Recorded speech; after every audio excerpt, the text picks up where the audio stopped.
Okay, Black Phone 2, which is the sequel to the 2021 horror thriller adapted from the short story by Joe Hill, a.k.a.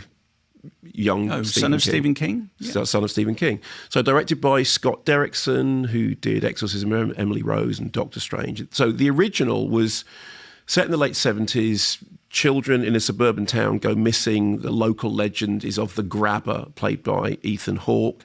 He has a basement which has a phone in it, which transmits the voices of the kids. I mean, it wasn't groundbreaking, but it was well done. It didn't cost very much, but it was a big hit. So hence, we now have sequel Black Phone 2. So Scott Derrickson back again, also returning the key cast members, Ethan Hawke, Mason Thames, Madeline McGraw. So this is set in early 1980s. Finney is trying to deal with the trauma of what happened in the first film. And at the end of the first film, this isn't a spoiler because it's the end of the first film and you have to know this for the second film to make any sense. The grabber is deceased, maybe deceased, but still making phone calls. Meanwhile, his sister, Gwen, is starting to communicate with scary children in her dreams and in her sleepwalking. She's haunted by visions of these mutilated children. And then the plot takes them out to a Christian camp by the side of a frozen lake, and there's a whole kind of backstory thing going on about their family. Gwen is convinced that this site is really, really important. They have to get to the bottom of what's going on here. So the first film was very well executed, and it had a fairly straightforward central premise. And when I was reviewing it, I said, well, you know, it is Stephen King-y in tone, which is kind of perhaps unsurprising.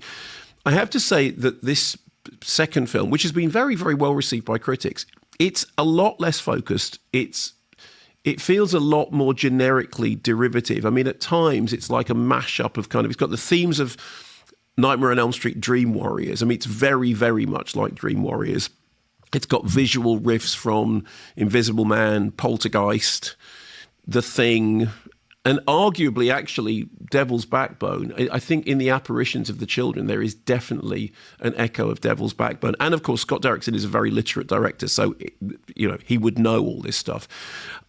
There's a kind of interesting use of what looks like old film formats in order to distinguish between the dream world and the real world, and the way in which the dream world interacts with the real world is done quite well.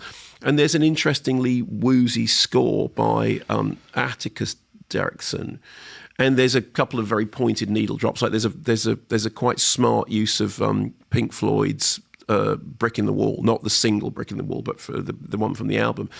The main problem, I think, is this: it's an 18 certificate, and it's an 18 certificate for so strong bloody violence. I think the original was 15, so this is an 18, but it does feel very much like a kind of Stranger Things style teen adventure, even though it's got, I mean, as did Dream Warriors, and it means that some of the sort of the more extreme elements of the stuff that's got it in 18 certificate feel a little bit out of whack with other elements which are more sort of in keeping with the Goonies. I mean, there are a couple of smart things in the script. There's a couple of good cracks at the hypocrisy of the Christian camp, which, although the film's got a period setting, actually completely rings true in today's America.